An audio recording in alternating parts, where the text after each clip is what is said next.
What is email marketing, and is it still effective with this explosion of social media? I personally believe it's one of the most important marketing tools, if not the most important. So without further ado, let's jump in.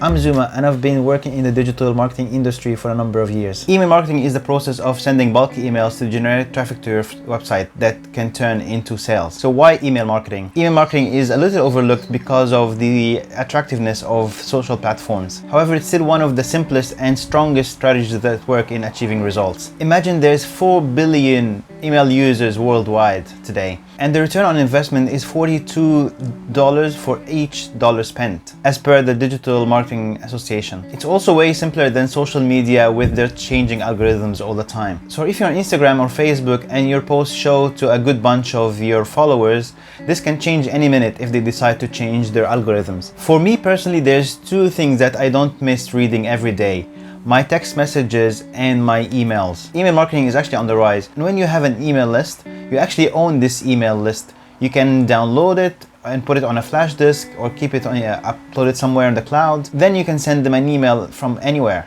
However, if you have followers on Facebook or Instagram, you cannot directly contact them out of the platform. And if you have any problem with your account, you instantly lose access to this mass. Remember that those are people who chose to give you the second most private contact detail after the phone numbers. Another good thing about email marketing is that it's highly measurable and quantifiable, and you can easily track your dollar spend on them. And we're not talking about sending emails from a Gmail account, but rather using an email marketing software where you can build a list of customers or potential customers that you reach out with email campaigns. And there are email tools like ConvertKit, SendGrid, and MailChimp that you can use for free for a certain amount of emails per month. I heard amazing stuff about ConvertKit, so you might want to check it out. I'll leave the link in the description. In order to achieve success with email marketing, you need to build a mailing list and reach out to this mailing list with well-crafted email marketing campaigns. Then you need to analyze your results to improve. So first, building a mailing list. You need to build a database of potential customers using a lead magnet. Lead magnets are like free ebooks, webinars, or free online quotes, or anything valuable that you think your customer needs and will happily share their emails for. Even if you don't have a free ebook, there are legit ways to get one. There are some websites where you can download some free ebooks that can be of interest to your target audience. You can also customize and rebrand those ebooks as you please. For example, there is idplr.com where you can download ebooks and rebrand them. There's also Canva, the famous creativity website, where you can create your own ebooks and brand them as you like. And now you have a lead magnet. So where to place your lead gen form? Place the form that collects emails somewhere on your landing page or in the footer. You can also create pop-ups. Set the pop-up to fire when the user has spent some time on your website or when they have browsed a certain number of pages, because this means that they found interest in what you're offering and they're willing to give you their email address. And if you have logged in users or an e-commerce website, make sure to ask them to opt in before they check out. You can also use a similar strategy offline at a roadshow, at an exhibition, or at the cashier if you're into the retail or a service business. Always remember that there should be a good reason why those people want to share their email address with you. And one important thing before I leave this topic: don't fall into the trap of buying a mailing list. It can be tempting to take a shortcut and buy a mailing list hoping to get results quickly. However, purchased mailing lists have low open rate and bad brand appearance. It also puts you at the risk of the privacy protection laws. Now, in order to keep your mailing list in a good shape, you need to maintain it. Keep a habit of removing invalid emails, bouncing emails, and those who never open their emails. Some marketing tools already provide you with rules to avoid sending emails to those engaged masses of customers. And you might be wondering, what can go wrong if I'm sending emails to people who never open their emails? Well, if you keep doing this, you will reduce your open rate, which directly affects your engagement rates.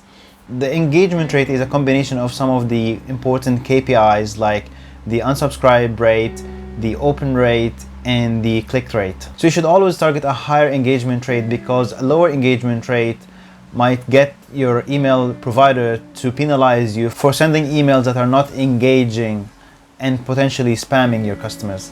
Now it's time to sending interesting emails. The average person receives a large number of emails every day. So the only way to stand out is to build anticipation and send emails that improves your customer's life. Think about a company like Booking.com sending customers inspirations about new travel destinations. Or Netflix sending you the latest movies that are based on true story because they know you like this genre. These are good examples of content that builds an engaged crowd that are happy to receive your email. The subject line. The subject line tells the reader what to expect in the email and helps in building this anticipation that we talked about. Try subject lines that are not very long, so you don't have to say everything in the subject line, but rather to grab their attention. And remember that the main objective of the subject line is to get customers to click and open your email. And stay away from misleading subject lines that don't match the body of your email. Otherwise, you'll get a higher spam rate. So be careful. And if you're indifferent between two subject lines, you can actually A/B test. So A/B test is when you split your mailing list between two groups. So run an A/B test on your subject lines and see which one works better. You can also test personalization and add your customer's name in the subject line. And this can work very well to build trust and to show that you know your customer. And a pro tip here, there are software tools that help you to test the strength of your subject line to see which one is more impactful. I personally use omnisend.com and test my subject line to see which one works best for my customers. Pre-header. Your pre-header is a summary of your email and what to expect in it. It appears as a text liner following your subject line in your customer's preview of their mailbox. It complements your subject line, so make sure it covers a different idea or it elaborates on your subject line. Email marketing tools allow you to add your pre-header when you enter your subject line. And now with a well-put subject line, a pre-header, your customer is eager to read your email. The body of the email. You now need to create a bumper email that is both informative and engaging. Make your email body as simple and as neat as possible. Use short sentences, clear separators, and a handful of images that deliver the message. Use the language they use every day rather than this eloquent, flashy language that they read in the news. And keep it friendly as if you're talking to a friend. People have a shorter attention span and are easily distracted, so make sure your message is as short as possible. And you don't have to oversell in your email, but rather give them useful information that improves their lives. Remember that you need to nurture them rather than bombard them with advertisements. And nurture, like the name suggests, is about cultivating your customers and giving them useful information and links on your website that one day they'll be ready to buy from you. So you can talk about your brand and the story behind it, but remember that they are not investors. They're only customers looking for a product that you're selling. Give a lot of free useful tips and then you can sell.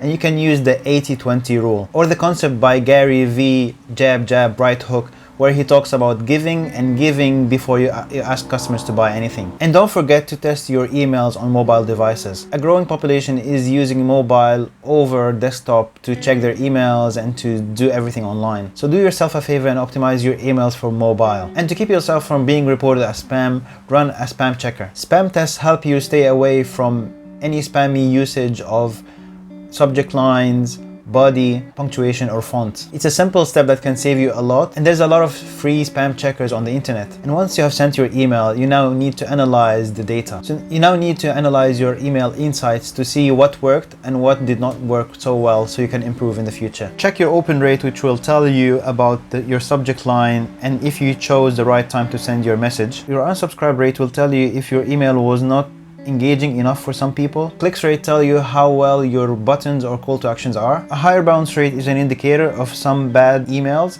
and a reminder to keep your mailing list hygiene. I hope you found this video useful. Feel free to drop me a line in the comments below and ask me about anything digital marketing. And if you like this video, don't leave before you like, share and subscribe to support this new channel. Thanks for watching. Canva